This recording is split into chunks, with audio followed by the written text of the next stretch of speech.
महाराष्ट्रातील विधानसभा निवडणुकीचे मतदान पार पडल्यानंतर महाराष्ट्रामध्ये कोणाची सत्ता येणार याची चर्चा चालू आहे. आणि असं असताना प्रत्येक मतदारसंघातून कोण आमदार होणार याचेही वेगवेगळे अंदाज लावले जात आहेत. बीड जिल्ह्यातील आष्टी हा मतदारसंघही त्याला अपवाद नाही. आष्टी या मतदारसंघामध्ये महायुतीमध्ये मैत्रीपूर्ण लढत बघायला मिळत आहे. भारतीय जनता पार्टीच्या माध्यमातून सुरेश धस तर राष्ट्रवादी शरद पवार गटाचे मेहबूब शेख निवडणुकीच्या रिंगणात होते. याशिवाय राष्ट्रवादी अजित पवार गटाकडून आष्टीचे विद्यमान आमदार असलेले बाळासाहेब आजबे हे निवडणुकीला सामोरे गेले. परंतु या तिन्ही उमेदवारांशिवाय आष्टी विधानसभा मतदारसंघातून 4 वेळा आमदार राहिलेल्या भीमराव धोंडे यांनी अपक्ष निवडणूक लढवत खऱ्या अर्थानं निवडणुकीत रंगत आणल्याचे बघायला मिळाले. सुरुवातीला सुरेश धस व मेहबूब शेख यांच्यात प्रमुख लढत असल्याचे जाणवत होते.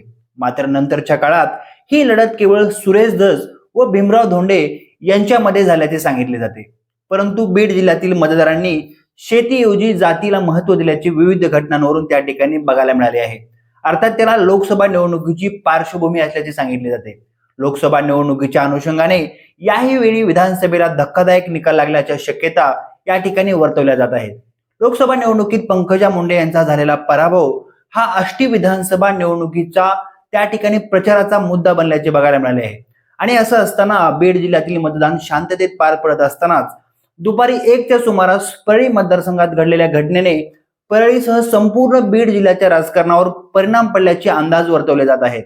परळी मतदारसंघातील ॲडव्होकेट माधव जाधव यांच्यावरील हल्ल्याने बीड जिल्ह्यामध्ये तणाव निर्माण झाला आणि त्यामुळे काही प्रमाणात सुप्त असलेला जातीवाद उफाळून आल्याचे आपल्याला बघायला मिळाले आहे.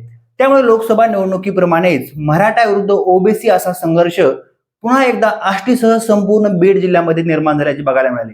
अर्थात त्याचा परिणाम हा मतदानावर पडला. आष्टी मतदारसंघामध्ये सुरेश धस व बाळासाहेब आजबे यांच्यासह मेहबूब शेख यांच्यामध्ये मराठा उमेदवारांच्या मतांचे विभाजन झाल्याची प्राथमिक माहिती समोर येत आहे. तर संपूर्ण मुस्लिम समाज हा ताकदीने मेहबूब शेख यांच्या पाठीशी उभा राहिल्याची चर्चा ही त्या ठिकाणी आष्टी मतदारसंघामध्ये आहे. याशिवाय एक महत्वाची गोष्ट म्हणजे ओबीसी मतदार हा सुरेश धस यांच्याऐवजी भीमराव धोंडे यांच्या पाठीशी उभा राहिल्याचे चित्र आष्टी मतदारसंघात बघायला मिळाले आहे. महायुती व महाविकास आघाडी यांच्या उमेदवारांच्या प्रचारासाठी राज्यासह संपूर्ण देशातील प्रमुख नेते मंडळी आली असतानाही भीमराव धोंडे यांनी मात्र गाव भेटींच्या माध्यमातून ओबीसी समाजाला सोबत घेत निवडणूक लढल्याचे सांगितले जाते. गोपीनाथ मुंडे यांचा फोटो वापरत त्यांनी प्रचार केला आणि त्याला उत्स्फूर्त प्रतिसादही मिळाला. आष्टी पाटोदा मतदारसंघामध्ये ऊसतोड मजुरांची संख्या मोठ्या प्रमाणावर असल्याने ऊसतोड मजूर हा घटकही निवडणुकीमध्ये महत्वाचा मानला जातो. सध्या साखर कारखान्यांचा हंगाम सुरू झाला असून त्यासाठी ऊसतोड मजुरांचेही त्या ठिकाणी स्थलांतर मोठ्या प्रमाणात होण्याची शक्यता होती. मात्र असं असतानाही भीमराव धोंडे यांनी ऊसतोड मजुरांना मतदानापर्यंत थांबण्याची व्यवस्थाही केल्याची चर्चा आष्टीच्या राजकारणात चर्चिली जात आहे. एकूणच आष्टी या मतदारसंघामध्ये अपक्ष असलेल्या भीमराव धोंडे यांनी आघाडी घेतल्याचे सांगितले जाते. परंतु या संदर्भात अंतिम निकाल हा 23 नोव्हेंबर रोजी स्पष्ट होणार आहे. परंतु आष्टीचाच कल संबंध महाराष्ट्रात दिसण्याची शक्यता वर्तवली जात आहे. 1995 मध्ये महाराष्ट्रामध्ये सर्वाधिक अपक्ष उमेदवार निवडून आले होते आणि त्याचाच किस्सा हा 30 वर्षानंतर 2024च्या विधानसभा निवडणुकीत दिसण्याची शक्यता वर्तवली जात आहे. या संदर्भात तुम्हाला काय वाटते?